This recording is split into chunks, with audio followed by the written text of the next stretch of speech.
Hey, hey, hey, what's happening, my joyful people? It's Kimberly Joy Morgan of Do All Things with Joy, LLC, and I'm excited to be here. I'm late, y'all. Like, this Florida living is a little bit different in some ways because my kids don't go to school until 9:30 in the morning, and then I go work out and whatever and get dressed. All right, so I'm just late. All right, I should have been here at 12, but my husband, my boo, asked me to go to lunch with him. So today we're going to finish up our conversation about cholesterol. And I want to recap real quick. So you guys know LDL, is that good or bad? Somebody tell me in the comments. Good or bad, all right? HDL, good or bad? What does the L stand for? What does the H stand for? All right, I'll tell you at the end, but I want to see who might know in the comments. If you say, I'm gonna give you a thumbs up and I'll chime in. So is it good cholesterol or bad cholesterol? What do we know about all of that? That was from last week, but LDL and HDL, what does it stand for? What does the L and the H stand for? But we want to make sure that we know that we want our cholesterol to be below 200 altogether. That is what is desirable, under 200. I'm not going to go over last week, go back to last week, watch it. It'll give you all the breakdown. And then also with with triglycerides, we want to make sure that below 100 is optimal. All right. So today we're going to talk about some things we want to stay away from, and then some things that we can do. Hey, George, it's so good to see you. Some things that we want to avoid, and then some things we want to use. So number one, you guys know I talk and preach all about sugar.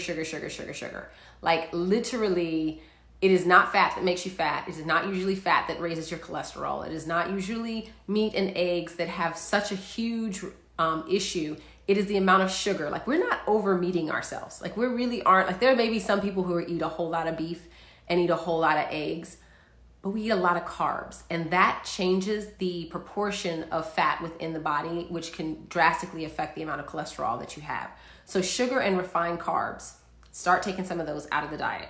Alcohol. A lot of times people don't realize that, drinking a glass of wine can be great for heart health, and people talk about that all the time.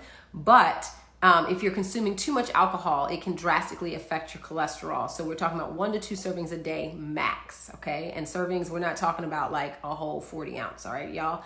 We're talking about a glass of wine, or really a half glass of wine would be the serving. And then, a full glass would be what the 2 serving max would be.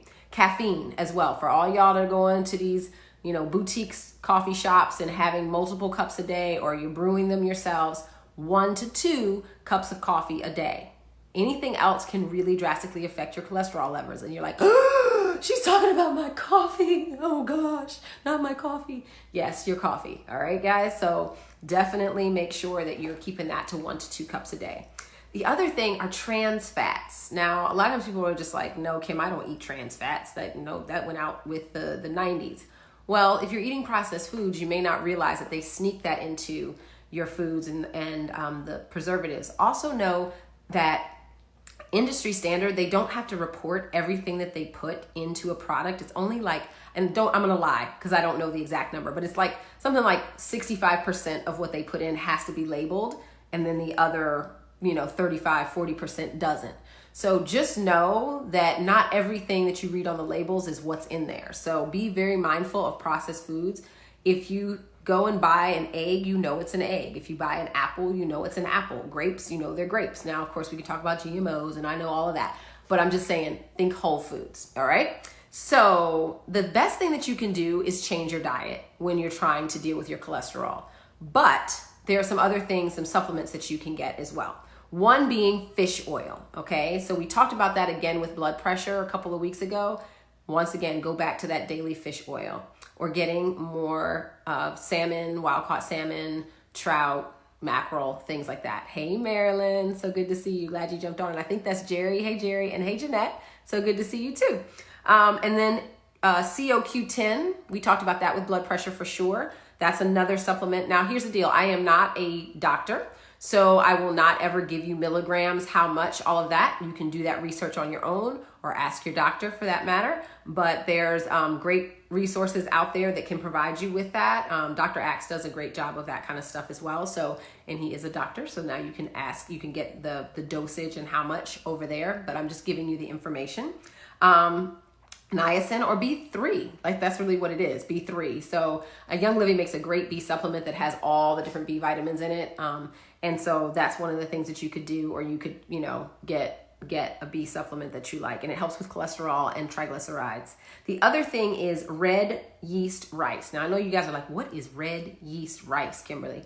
Well, it's actually white rice that's been fermented, and it has been studied to actually significantly lower cholesterol levels and triglycerides in the body. So take a look at that. And then garlic, especially aged garlic, and extract. So you can get that at a health food store, and just take a garlic quote unquote pill a day that can be very helpful in lowering cholesterol in the body. The other thing, you guys know one of my passions are essential oils. Love them, love them. Love how they change your frequency, love how they help keep chemicals off the body and out of the air and all that kind of stuff for cleaning and everything. But the 3 oils that I would say are best for cholesterol would be lavender. Lavender is number 1 for me. Using lavender daily can actually help with reduction of stress, can help with how the body is processing, how the blood is flowing through the body. Cypress oil as well, and rosemary oil. So lavender, cypress oil, and rosemary. My suggestion is to put the oils at the bottom of your feet.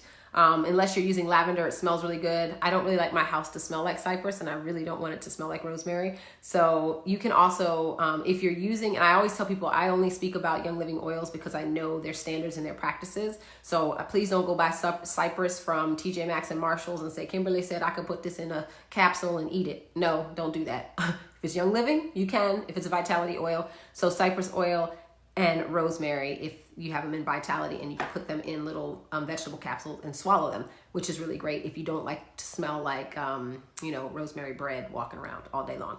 And then the last 2 things that I want you to think about when trying to improve your cholesterol. Hey guys who've jumped on, it's so good to see you, Cindy and Debbie, is your aerobic exercise, okay? So getting that blood flowing and pumping through the veins is very important to clearing arteries, okay? So you wanna make sure that you're keeping that flow going, and that's a consistent lifestyle thing. I took, I think, 4 Zumba classes this week, nice cardio, I walk, I bike places, I do different things. I'm always trying to keep my heart rate going each and every day. And then the other thing that I do is resistance training. So I do resistance training 3 to 4 times a week, as well as some cardio, and that helps to keep me as healthy as possible. So you guys, be sure that you're incorporating not only just food, but exercise. Some supplementation is always nice, and of course, what I love, essential oils as well. So I hope this was helpful. I haven't seen anyone in the comments tell me what LDL stands for. Anybody who's on now? Does anybody know what LDL stands for? Or HDL, and which one is good and which one is bad? So the first person to tell me in the comments who's either watching this now or watching this in the replay, I'm giving you something really, really good. I'm giving you a free 30-minute session with me in coaching. First person you can tell me. So that may mean you need to go back to last week's message. So love you guys much. Let me know if you have any questions right now or later. Let me also know what you want to know more about. So remember that I am here every week. Remember to share the joy, and of course, do all things with joy. And when I say share the joy, that means hit the share button and let somebody else know about this, because honestly, we all know someone, I'm pretty sure, hey Katrina, that is dealing with cholesterol issues, blood pressure issues, things like that. So this information could be helpful to them. And you know I get you guys in and out, so it's not a lot of fluff, all right? Peace and blessings. Have a great week, and remember to share the joy.